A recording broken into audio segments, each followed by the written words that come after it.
his impressive 11-1 win against Nahir Albright. Honestly, it was a shutout. Nothing really good happened for Albright that whole fight. The only round he won was a round he lost, and he won that round because Keyshawn got points deducted for slamming in the counters.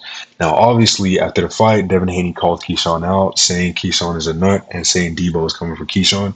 So it looks more than likely that this fight is going to happen next.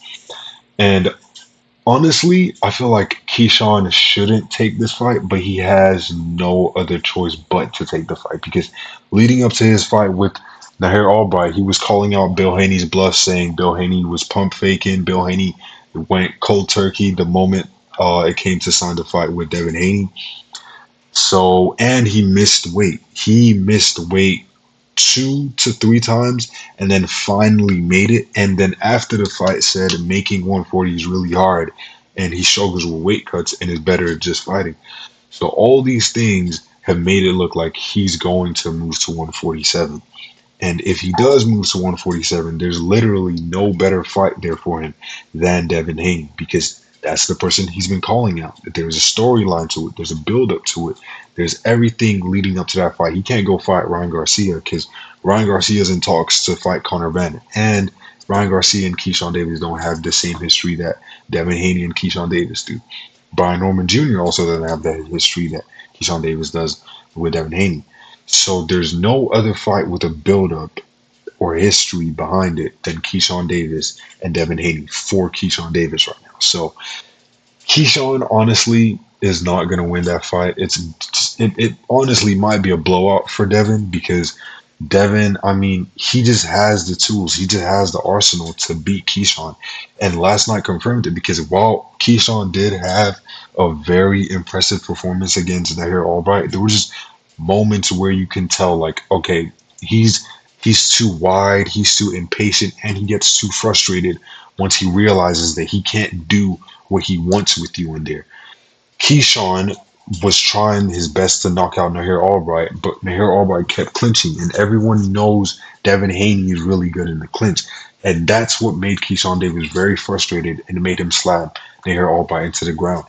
Now, first off, Keyshawn is not physically stronger than Devin, so he wouldn't be able to bully Devin like he was bullying Nahir Albright.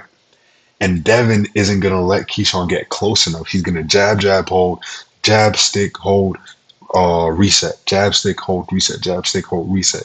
And once Keyshawn gets frustrated and starts getting wild, that's when Devin is just going to tee off on him. So everyone's gonna think, oh, okay, Devin Haney doesn't have a chin, blah blah blah blah blah. Well, obviously we saw in the Norman Jr. fight that he does, and we know Norman Jr. hits hard because we just saw him get a second round TKO.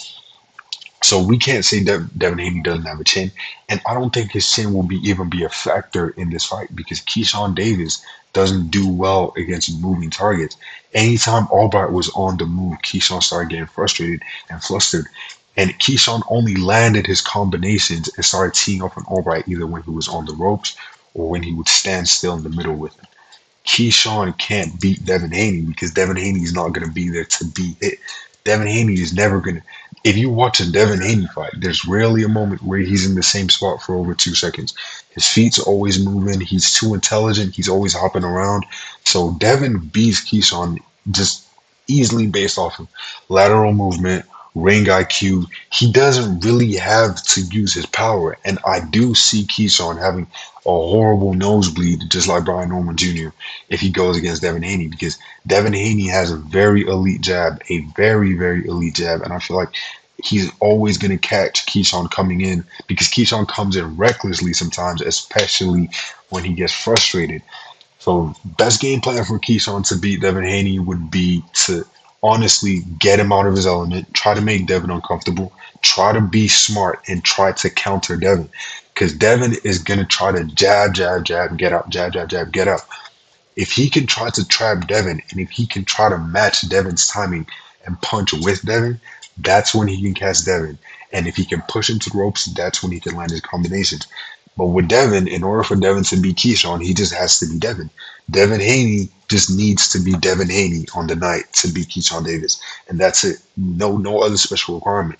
Just jab, stick, move, just stick, move, clinch, clinch, stick, move. And the clinch would work very well against Keyshawn because, as we saw, it's very effective. It makes him get frustrated, makes him get flustered, and then it smothers his shots so he can't get enough power against it. So it'll definitely be interesting to see this fight, but I just don't see it going good for Keyshawn. Yeah, I just don't see a way for him to win. But anyways, it's been Pop 3 Box, and I'll be back with more. Peace.